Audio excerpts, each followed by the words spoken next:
Kaixo makina, entzun segundu batez. Kretazioa da, lasai zaude, zuaiz batean, fruta pixka bat jaten eta bat batean, meteorito bat dator. Punta dauka zorrotza eta zuregana dator. Heriotza emango dizu. Galder naiz, hau ikusgelako gure arbasoak da eta gaur bigarren denboraldiko lehen atalean ikasiko dugu nola biziraun zion gure leinuak meteoritoari.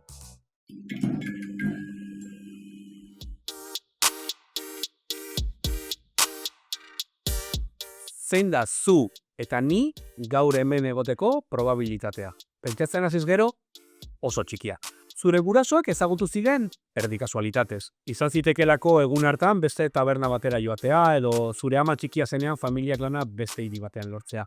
Izan zitekeen orain 2 mendeko gerra batean zure arbaso batek soldadu bati gaizki begiratzea. Eta izan zitekeen orain ahaztuta ditugun gaixotasun horietako batzuek eragitea eta nire edo zure arbasoetako bat antzu geratzea. Orain pentsa biziaren historian izan diren gertakari guztietan. Beno, ezinezkoa da, ezin dugulako hain denbora tarte handia pentsa ere egin. Baina zenbat gauza izan zitezkeen desberdin? Zenbat izango ziren antzeko? Stephen Jay Gouldek idatzitako Pai bizi zoragarria liburuan kontingentzia deitzen dio horri. Kontingentzia. Gouldek ideia 1980ko hamarkadan egin zuenez, kaseteko zinta bat proposatu zuen, metafora gisa. Inoiz kasete bat ikusi ez baduzu, horrelakoak dira. Orain urte batzuk, hauei esker entzuten genuen musika. Biziaren zinta errebobinatu, hasierako lekura bueltatu eta play botoiari emango bagenio, berdina izango litzateke entzungo genuken abestia.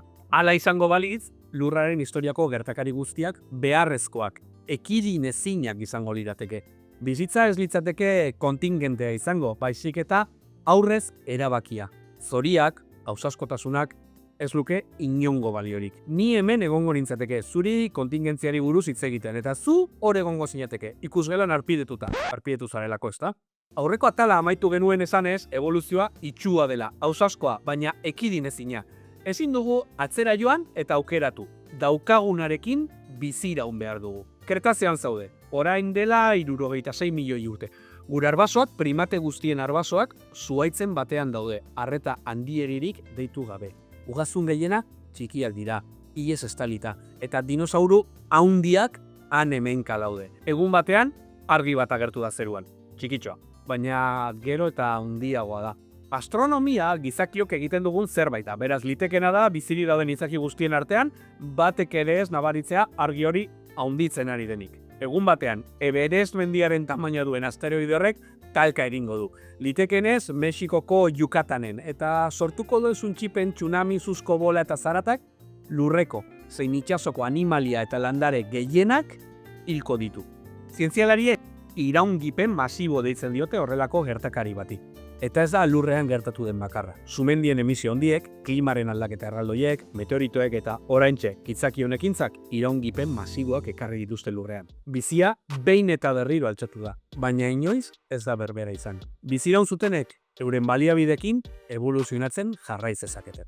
Kretazio amaierako meteoritoaren talkak marka nabarmena eragin zuen lurrean. Zumaiako flis ezagunean ikus daitekeen geruza txiki batean iridio deituriko elementua dago. Talka horrek mundu osoan eratu zuen hautsesko geruzaren erakusgarri. Eta marka are nabarmenagoa utzi zuen biziaren historia.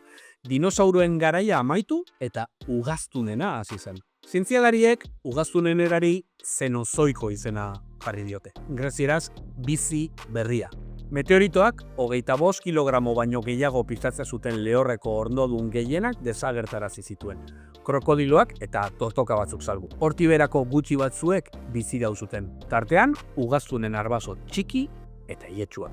Agian txiki izateak, temperatura erregulatzeko gai izateak edo ugaztun askok bezala zuloetan bizitzeak salbatu gintuen. Hurrengo ataletan ezagutuko ditugun ugaztun talde gehienak, talka horren ostean bereizi ziren. Erradiazio evolutibo deitzen dugun fenomeno azkar eta ikusgarrian. Meteorito ari esker gaude zu eta biok hemen, gure arbasoek bizira uzutelako. Bizitza krudela bezain ederra delako. Bizitza kontingentea delako. Hau gure arbasoak da eta ikusgaran zaude. Gustatuko bat zaizu, arpidetu eta eman like. Hurren arte.